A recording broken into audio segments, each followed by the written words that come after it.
Ambassador noticed the empty seats first.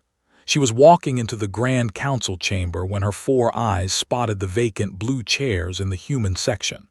The spots had been filled just last week during the mining rights discussion. Now they sat empty, their chrome surfaces gleaming under the dome lights. "Where are the humans today?" she asked her aide, a young with silver skin who carried her data pad. "Unknown, Ambassador. They did not send word about missing today's session." Tail swished with mild concern. Humans were many things, but they were never late to important meetings. They took their council duties very seriously. Too seriously, some said. The session began without them. Prime Minister of the Empire stood at the central podium, his purple robes flowing as he spoke about trade routes through the Outer Rim. His voice carried the usual authority that made other species listen. "Perhaps our younger friends have finally learned that not every discussion needs their input," said with a thin smile. Several council members made sounds of agreement. Remembered when humans first joined the council 50 years ago. They had been so eager, so full of ideas, always asking questions that seemed obvious to older species, always wanting to help smaller, weaker civilizations. Many council members found them annoying. The humans had strange ways of thinking. When the crystal builders faced a food shortage, other species offered standard relief packages. The humans asked why the shortage happened and spent months creating new farming methods. When pirates attacked trade ships, most species sent more guards. The humans studied the pirates' behavior and found ways to make them not want to attack at all. "They think too much with their feelings," own Prime Minister had told her once. "Real civilization requires logic, not emotion." 3 days passed, still no humans in the council chamber.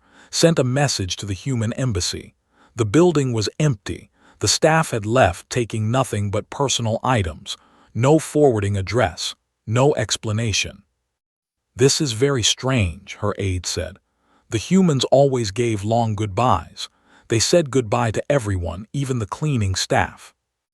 More days passed. Reports came in from across the galaxy. Human trade ships had stopped their routes. Human colonies went quiet. They answered no calls from outside. Human research stations powered down their communication arrays. It was as if humanity had simply stepped back from the galaxy. Prime Minister called an emergency session. "We should celebrate," he announced to the gathered ambassadors. "The humans have finally realized their place. They were too young, too emotional for galactic politics. Perhaps now we can conduct business with proper wisdom." Many agreed. The crystalline hegemony representative made clicking sounds of joy. The military commander nodded his approval. Even some smaller species seemed relieved. But felt uneasy. She could not say why. The first real problem came during a routine translation of trade agreements. The council used an ancient computer system to translate between different languages. It had worked perfectly for centuries. But now, strange errors appeared in the documents. The word partnership kept translating as ownership. Mutual benefit became one-sided gain. Simple trade terms turned into complex legal traps. "The system needs updating," the tech staff reported. "But the upgrade codes are locked. Only the humans knew how to modify the core systems." "Humans were in charge of translation?" asked, his voice sharp with surprise. "Not in charge," the technician said nervously. "They just helped. They fixed small problems. They updated the cultural context files. They made sure nothing important got lost in translation." Began to notice other small issues. Messages between council members took longer to arrive. The automatic scheduling system for meetings kept making errors. Food deliveries to the council building arrived late or incomplete. The medical bay ran out of certain medicines. When staff checked the supply orders, they found the forms filled with gibberish. The ordering system had malfunctioned. "Who maintained this system?" the medical director asked. "The humans offered to help," came the reply. They said our medical protocols were too rigid. They kept suggesting improvements. What kind of improvements? Small things. They said every patient was different. They wanted us to adjust treatments based on individual needs rather than following standard procedures. The medical director scoffed. Typical human thinking. Medicine is science, not guesswork. But the medicine still ran short. And when a fever outbreak hit the worker quarters, the standard treatments didn't work as well as expected. 3 beings died who should have lived. In space, shipping routes began having problems. Cargo ships reported longer travel times. Some shipments went missing. Pirates attacked 2 transport vessels in sectors that had been safe for decades. The patrol schedules are incorrect, reported Admiral Ra of the Hegemony Defense Force. Ships are not where they should be. The coordination system has errors. Who managed patrol coordination? Demanded. The humans provided assistance, Ra admitted reluctantly. They studied attack patterns. They predicted where pirates would strike. They suggested patrol routes that seemed random but were actually very effective. And now we follow standard patrol patterns. Logical, predictable. She paused. The pirates seem to know where we will be.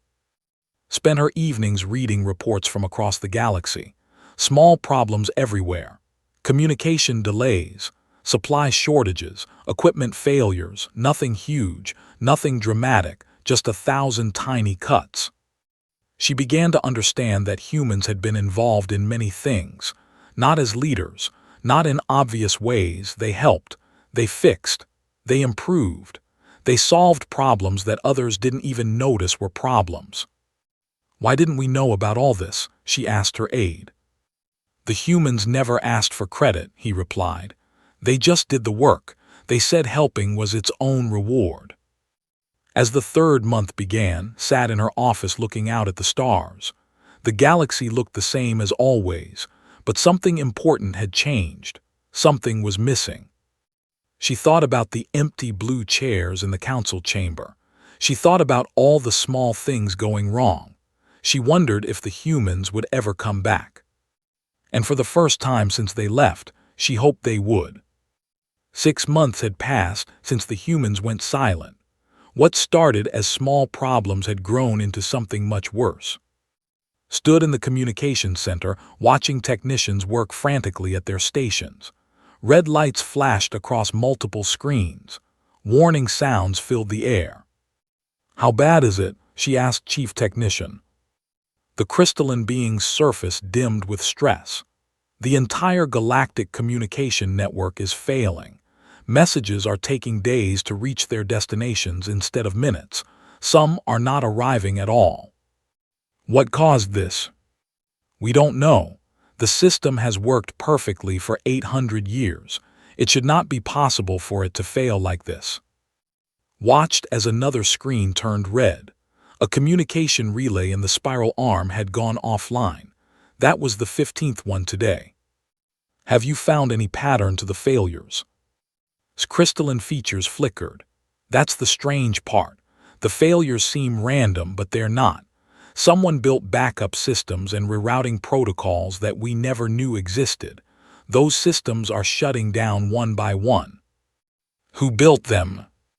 The signatures are human, but according to our records, humans never had access to the core network systems. Felt a cold sensation in her stomach. Check again. An hour later, returned with a data pad full of information.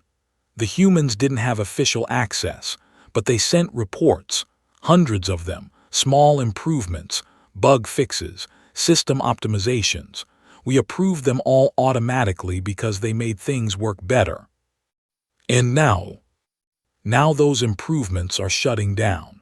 Without them, the network is collapsing back to its original state, a state that cannot handle current galactic communication traffic. The bad news kept coming. A message arrived from 442b, a mining world on the outer rim. A plague had broken out among the workers. The standard medical response had been activated. 3 days later, another message arrived. The standard treatment was not working. The plague was spreading.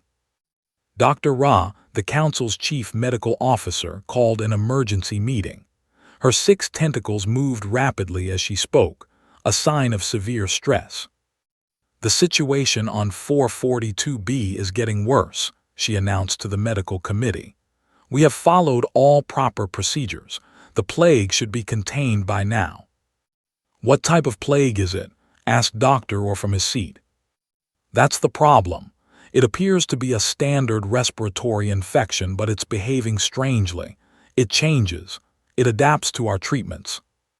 Attending as the medical representative raised a hand. "Have you tried adjusting the treatment protocols?" "Adjusting them how? We have standard protocols for respiratory plagues. They have worked for centuries." "But what if this plague is different?" Dr. Ra's tentacles twitched with annoyance. "Diseases follow biological rules. We have treatments based on science, not guesswork." But the plague continued to spread. More people died. The mining operation stopped as workers became too sick to function. Then someone found an old medical file in the archives, a report from 5 years earlier about a similar outbreak on a different world. The report was signed by a human doctor named Sarah. "Listen to this," read aloud to the committee. "Standard protocols assume all patients respond the same way to treatment, but each being is different. Age, genetics, environment, stress levels, all these things matter. We recommend treating each patient as an individual case rather than following a single protocol for everyone." "Ridiculous," Dr. Ross said. "That would require too much time and resources." "The human doctor's approach saved 4,000 lives on that world," pointed out. "Lucky." But when they checked the medical records from the past 50 years, they found hundreds of human reports, suggestions, improvements, new approaches to old problems. Most had been ignored or filed away. The humans had been right far more often than they had been wrong. Meanwhile, in the military sector, Commander faced her own crisis. 3 border conflicts had exploded into full wars in the past month. Conflicts that should have been easy to contain. "What's the status of the situation?" she asked her aide. "They've taken 4 more systems. Our peacekeeping forces are struggling to respond effectively." "How is that possible? We trained those peacekeepers ourselves." Her aide hesitated. "Actually, Commander, we didn't. I checked the training records. 70% of our current peacekeeping forces were trained by human instructors." Ra's mandibles clicked in surprise. Humans, but they have no real military tradition. The records show they were very effective trainers. They taught something called adaptive tactics. Instead of following rigid battle plans, they taught forces to think and adjust based on changing situations. And now our forces follow standard military doctrine, predictable patterns. They have figured out how to counter every move we make. The same pattern appeared everywhere. Conflicts that should have been simple diplomatic discussions had turned into shooting wars. Species that had lived peacefully for decades were suddenly fighting over old grudges. The humans did more than just train soldiers, Ra's intelligence officer reported. They provided psychological profiles of different species. They helped negotiate treaties that actually lasted. They understood how to prevent conflicts before they started. "I thought their methods were too soft," Ra admitted. "They were, but they worked." Economic news was equally troubling. Trade agreements were failing. The quantum economic prediction models that prevented market crashes had started giving incorrect forecasts. 3 minor economic systems had collapsed completely. "Met with Ambassador, or of the Trading Federation." "The human economic advisors," he told her. "They had a strange way of thinking about trade. They talked about trust and relationships, not just numbers and profits." "That sounds inefficient." "That's what we thought. But somehow their advice prevented 17 major economic crashes over the past century. They saw patterns that our computer models missed. What kind of patterns? They said economics wasn't just mathematics. It was about how people felt. Fear, hope, trust. They could predict when fear would cause traders to make bad decisions. Now those predictions were gone. Markets became wild and unpredictable. Species began hoarding resources and breaking trade agreements. As the 6th month ended, sat in her office reviewing reports from across the galaxy. Communication failures, medical crises, military defeats, economic chaos. All because humans were no longer quietly helping in the background. She realized something that made her feel sick with worry. The humans hadn't been junior partners in galactic civilization. They had been the invisible foundation that held everything together. And now that foundation was gone. She looked at her communication device, hopping for any message from human space, but there was only silence. The same silence that was slowly breaking their galaxy apart. 1 year marked the date on her calendar with growing dread. Exactly 1 year since the humans had withdrawn from galactic society. What had started as minor inconveniences had become a galaxy-wide disaster. The emergency klaxon woke her at 3 in the morning. She rushed to the council chamber to find chaos. Representatives from dozens of species filled the room, all talking at once. Fear filled the air like smoke. Prime Minister stood at the central podium, his purple skin pale with stress. "The Spore plague has broken containment," he announced. Silence fell over the chamber like a heavy blanket. The Spore plague. Every child in the galaxy knew that name. For over 1,000 years, it had been contained in the dead zone at the galaxy's edge. The most dangerous biological weapon ever created. It could consume any organic matter and spread through space itself. "How is that possible?" Ambassador Orr asked. "The containment barriers have held for centuries." "The barriers are failing," replied. "One by one.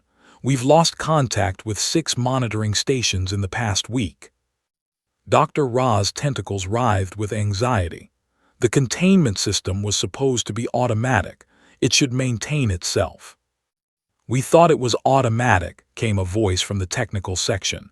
Chief Technician stepped forward, his crystalline form dim with exhaustion. "But we found something in the old files. Human maintenance reports. Thousands of them." Felt her stomach drop. What kind of maintenance? The barriers weren't truly automatic. They needed constant adjustment. Tiny changes to account for stellar radiation, gravitational shifts, quantum fluctuations. The humans had been making these adjustments for decades. Without telling us. They filed reports. We just never read them carefully. The barriers kept working, so we assumed the system was perfect. Commander Ra leaned forward in her seat. "Are you saying the humans were the only ones who knew how to maintain the containment?" "Not the only ones, but they were the ones actually doing it. They called it preventive maintenance based on intuitive pattern recognition. We dismissed it as unscientific." The room erupted in angry voices. Some blamed the humans for leaving such an important task unfinished. Others blamed the council for not paying attention. A few suggested that humans had sabotaged the barriers before leaving. "Stood up, fighting won't solve this. What can we do to stop the plague?" Sform flickered. "We're trying to understand the human maintenance protocols, but their notes mention technologies that don't appear in any of our databases, techniques that shouldn't be possible according to known science." "Such as?"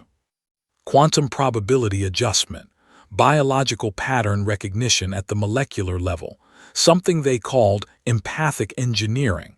We don't even know what these terms mean." While the Spore plague crisis unfolded, other disasters struck across the galaxy. The galactic economy, already unstable, began collapsing completely. Trade routes that had operated smoothly for centuries suddenly became unreliable. Ambassador received a desperate message from her home world. Food shipments had stopped arriving. Their agricultural planet couldn't feed their industrial populations without imports. The quantum economic prediction models have completely failed, reported Economic Coordinator Han. Instead of preventing market crashes, they're causing them. The models predict stability, so everyone invests heavily. Then the markets collapse unexpectedly. What changed? The models were based on mathematical formulas created centuries ago, but apparently humans had been updating them constantly. They added what they called irrationality factors and emotional market indicators.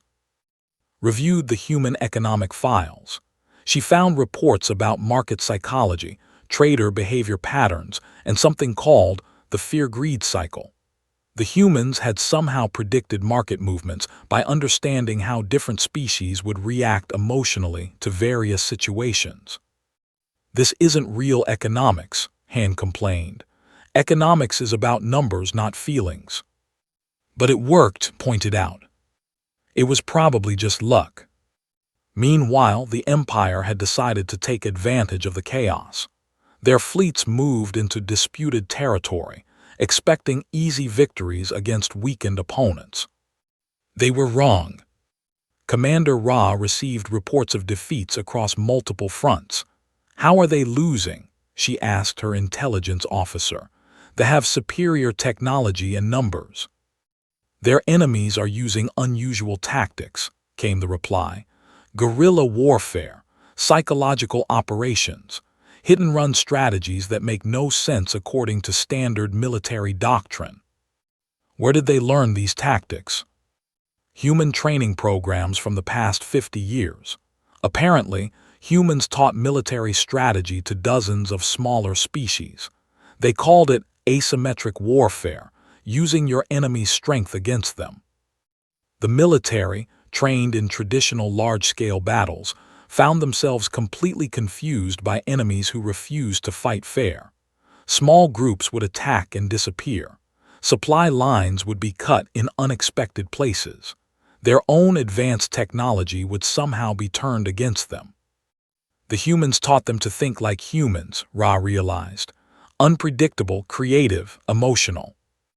As disasters mounted, the Council finally decided to contact Earth directly, volunteered to lead the communication attempt. She sat in the main communication center as technicians worked to boost their signal. The human was only 50 light-years away, but with the failing network, even that short distance was challenging. Finally, a connection was established. Earth appeared on the main screen. What saw shocked her. The planet looked nothing like the Earth in their databases. Instead of the industrial cities and standard settlements they expected, they saw something that looked almost magical. Cities that seemed to grow from the landscape itself. Structures that curved and flowed like living things. Technology so advanced it was barely recognizable as technology. "This is Ambassador of the Galactic Council," she broadcast. "We request immediate communication with human leadership regarding galactic emergency situations." The response came quickly. A human woman appeared on screen. She looked young, but her eyes seemed ancient. "This is Director Sarah of the Terran Collective. We received your message." "Director, we need human assistance. The galaxy is facing multiple crises since your people." Sarah's expression didn't change. "We're aware of the situation." "Then you'll help us." "No." The simple word hit like a physical blow. "But people are dying. The spore plague has broken containment. Economies are collapsing. Wars are spreading." "Yes," replied calmly, "we know." "And you'll do nothing." "We'll protect ourselves and our allies, but we won't return to the Council." "Why not?" Sarah leaned back in her chair. "Because you never valued what we provided. You saw us as useful tools, not partners. You dismissed our methods as primitive while relying on our results." "That's not true." "Isn't it? How many times did Council members call human approaches too emotional or unscientific? How many of our suggestions were ignored until crisis forced you to try them? Couldn't answer because it was true. We're not angry, continued. We're just done. We gave the galaxy 50 years of our best efforts. In return, we were treated like gifted children who might someday grow up to be real adults. So you'll let galactic civilization collapse. We'll let you choose your own path, as you always said you wanted to do. The transmission ended. Earth went silent again. Sat staring at the empty screen, finally understanding the terrible truth. The humans hadn't been partners in galactic civilization. They had been its immune system. And now that immune system was gone, the galaxy was dying of 1,000 infections that had been kept at bay for decades. The worst part was that it was too late to fix any of it. 18 months after the humans disappeared, stood in what used to be the Grand Council chamber. Half the seats were empty now. Not just the human seats, but dozens of others belonging to species that no longer existed. The latest horror had a name: Void Consume. It had started at the galaxy's rim, in a region everyone thought was empty space. But the emptiness began spreading, eating everything in its path. Not just matter energy itself. Planets didn't explode when Void Consume reached them. They simply stopped existing. How fast is it moving? Prime Minister asked. His purple skin had turned gray with exhaustion and fear. 3 light years per day and accelerating, reported the Science Division. At current rate, it will reach the core worlds in 4 months. What's causing it? Unknown. It appears to be some kind of quantum cascade failure. Reality itself is unraveling. Thought about the old archives she'd been searching through. Somewhere in those files, she was certain, were human warnings about this very catastrophe. Warnings that had been ignored. Have you found anything about previous Void Consume events? She asked the archivists. Nothing in the official records, but the young crystalline assistant hesitated. There are human files, theoretical papers about quantum stability. Most were classified as speculative fiction and ignored. Bring them to me. An hour later, sat reading a report written by Dr. Human Theoretical Physicist, dated 30 years ago. The title read, Potential Cascade Failures in Universal Quantum Foundation Monitoring and Prevention Protocols. Her blood ran cold as she read the first paragraph. The universe is not as stable as we assume. In 17 locations along the galactic rim, quantum fluctuations suggest potential cascade points where reality could begin unraveling. Continuous monitoring and occasional intervention may be required to prevent catastrophic failure. The report included detailed maps. Every location had identified as dangerous now showed signs of Void Consume activity. He knew, she whispered. 30 years ago he knew this would happen. She found more human files, monitoring reports, intervention logs. For 3 decades, humans had been quietly preventing Void Consume events. They had used technologies that other species couldn't even understand to reinforce reality itself in critical areas. The last entry was dated exactly 18 months ago, the day humans from Galactic Society. While discovered the scope of human foresight, civilizations continued to collapse. The crystalline hegemony fell first. Their perfect mathematical society simply stopped functioning when chaos factors exceeded their ability to calculate solutions. Their entire culture was based on predictable patterns, reported their former ambassador before communication was lost. When trade routes became irregular and the Spore plague introduced random variables, their government computers crashed. They couldn't adapt to unpredictability. The empire lasted longer, but their rigid hierarchy crumbled when lower-level species began using human-taught guerrilla tactics. Suddenly, being technologically superior meant nothing when your enemies could turn your own strengths against you. They had no imagination, Commander observed grimly. Humans taught smaller species to think creatively. Creativity beats technology when used correctly. The Empire, ironically, survived longer than most. Their expansion plans had failed, but their military experience helped them adapt to changing conditions. They became nomadic, moving their populations away from danger zones. But even they were struggling. Their message to the Council was brief: cannot hold defensive positions, void consume moving too fast, estimate 6 weeks before we must abandon our core systems. The final catastrophe came when the central banking systems collapsed completely. Without the human-maintained economic prediction models, wild speculation and panic destroyed the galactic currency. Trade stopped entirely. Even species with full warehouses couldn't exchange goods with neighbors. The humans called it a trust cascade failure. Economic Coordinator Han reported during what would be the last full council session. When people lose faith in the economic system, the system stops working even if the physical resources still exist. Prime Minister looked around the nearly empty chamber. How many council members are left? 12 out of 87 original species. The others are either extinct, missing, or have withdrawn to protect their home systems. And the humans? Still no response to our messages. Had been thinking about this for weeks. We need to go to them in person, a formal delegation, show them we're serious about asking for help.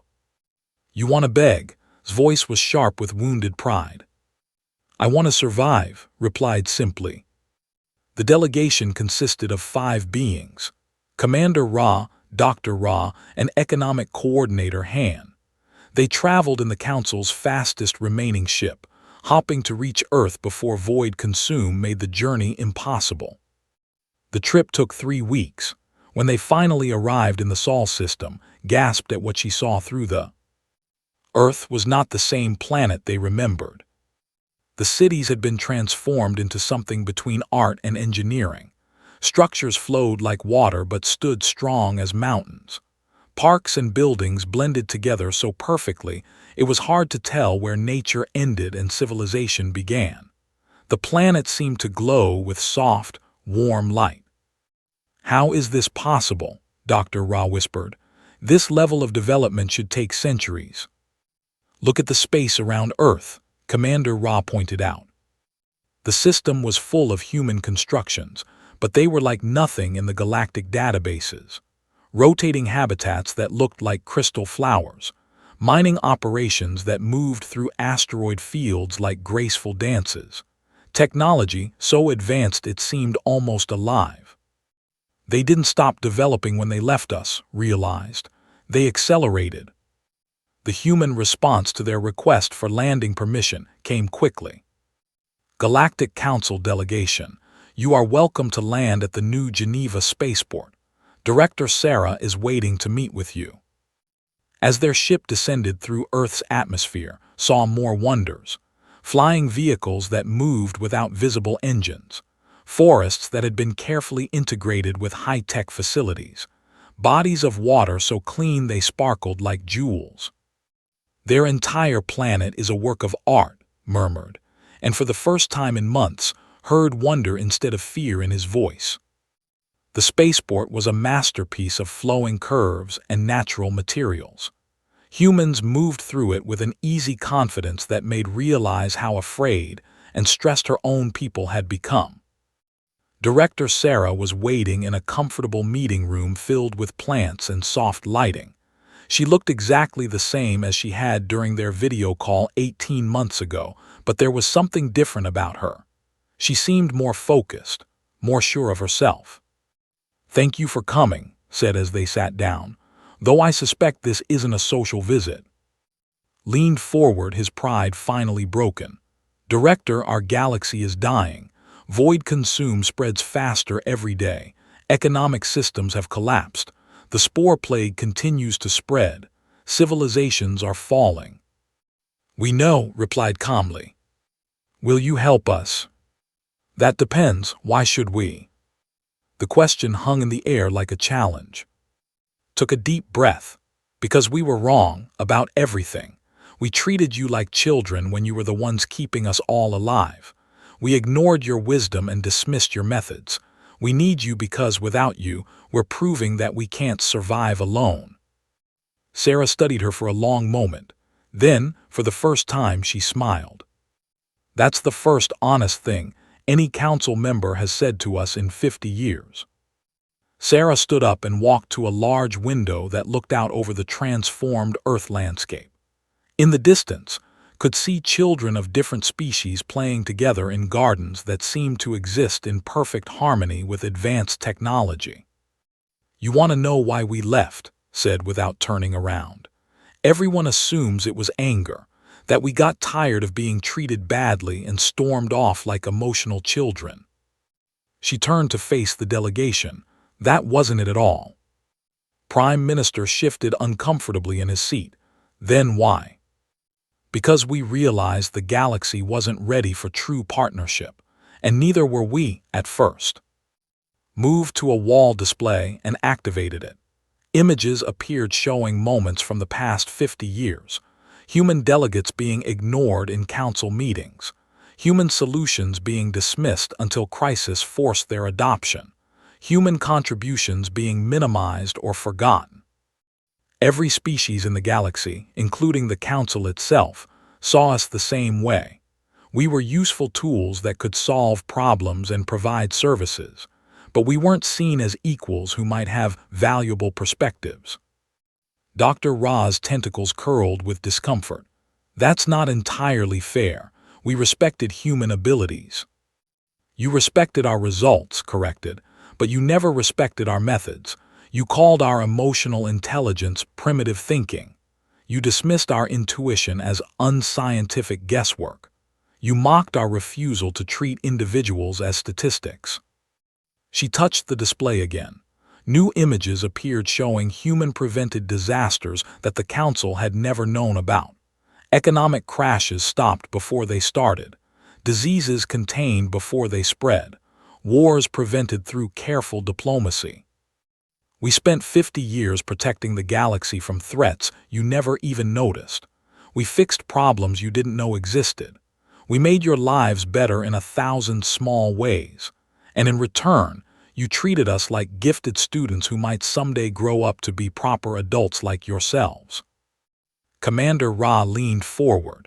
"But you never told us about most of these interventions." "Because you never would have let us do them if you'd known. Every time we suggested preventive action, you told us to wait for proper authorization, to follow standard procedures, to stop being so emotional about hypothetical problems." Walked back to her seat. "So we did the work quietly. We prevented disasters instead of responding to them. We solved problems at their source instead of treating symptoms. We protected you from things you couldn't protect yourselves from." "And it worked," said quietly. "Yes, it worked. But it also created a dependency that none of us fully understood. The galaxy became reliant on human problem-solving without realizing it was happening." His voice was barely a whisper. "So you left to teach us a lesson." "No, we left because we needed to grow, and because the galaxy needed to choose what kind of future it wanted." Sarah stood up again and began packing. "For 50 years, we tried to fit into galactic civilization on your terms. We learned your languages, followed your protocols, respected your hierarchies. We changed ourselves to match your expectations." "You were successful," Economic Coordinator hand pointed out. "We were useful. There's a difference. Success would have meant being valued for who we are, not just for what we can do." She stopped packing and looked directly at each council member. "When we made a choice. We decided to stop trying to prove ourselves worthy of your respect. Instead, we focused on becoming who we were meant to be." The images on the wall display changed again, showing the remarkable developments on Earth and in human space. Cities that looked like they had grown from dreams. Technology that seemed to operate on principles beyond current understanding. Art and science blended into something completely new. 18 months ago, You saw us as clever but primitive beings who might eventually learn to think properly. Now you come to us begging for help, because your galaxy is falling apart without us." His voice became gentle but firm. "We're not angry about the past, but we won't repeat it. If humans return to galactic society, it will be as full partners, not as useful tools." "What does that mean exactly?" asked. "Means accepting that there are different forms of intelligence, different ways of solving problems, different definitions of strength." Sat back down. "Emotional intelligence isn't primitive thinking, it's pattern recognition at a level your computers can't match. Intuition isn't guesswork, it's processing vast amounts of subtle information faster than conscious thought. Treating individuals as unique cases isn't inefficient, it's the only way to solve complex problems involving living beings." Dr. Ra's tentacles twitched. "You're asking us to change how we think about everything." "No, I'm asking you to admit that your way isn't the only way. That logic and emotion can work together instead of against each other. That efficiency and compassion aren't opposites." Struggled with the words. The Council has always prided itself on rational decision-making. "And where did that get you?" asked simply. "You made perfectly rational decisions that led to the collapse of galactic civilization.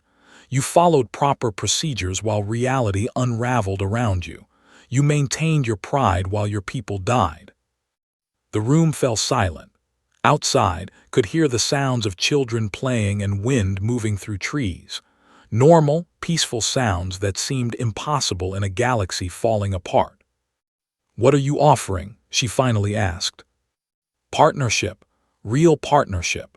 Humans will return to help stabilize the galaxy, but not as junior members hopping to prove ourselves worthy.